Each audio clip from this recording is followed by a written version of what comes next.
morning. Thanks for joining us for the Ag Report. U.S. beef exports had a record year in 2022, but are off to a slow start in 23. The U.S. Meat Export Federation reports that January beef exports were down 15% by volume and value down 32% at $702 million. Beef inventory swelled in some key markets near the end of last year, creating a challenging environment for exports.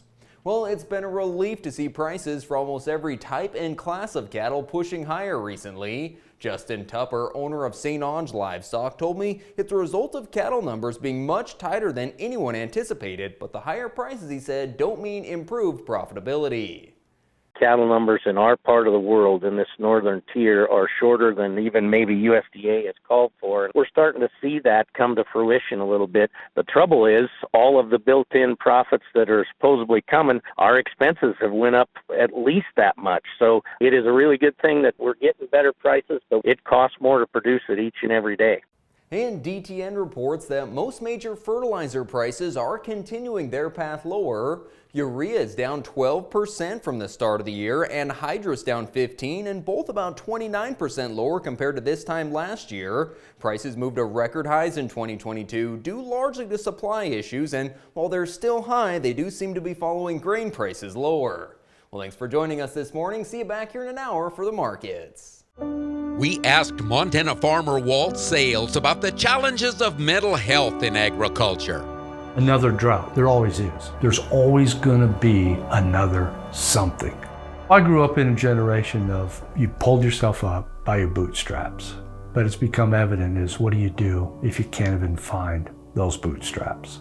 If you need to talk to somebody, go to beyondtheweather.com for free counseling for Montana ag producers.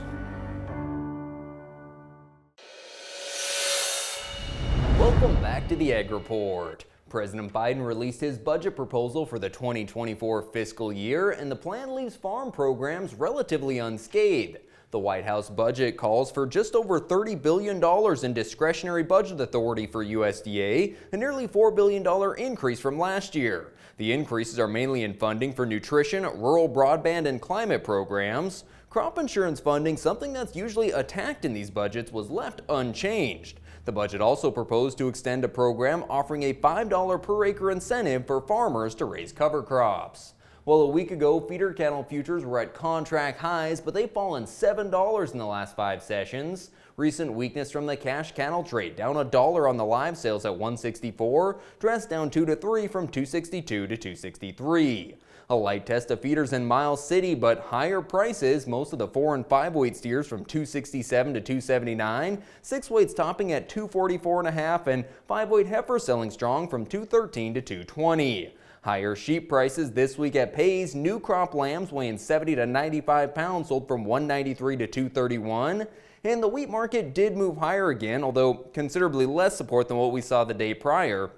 Some of the lowest winter wheat crop condition ratings on record for this time of year in the southern plains has helped to support the market from the recent selling pressure.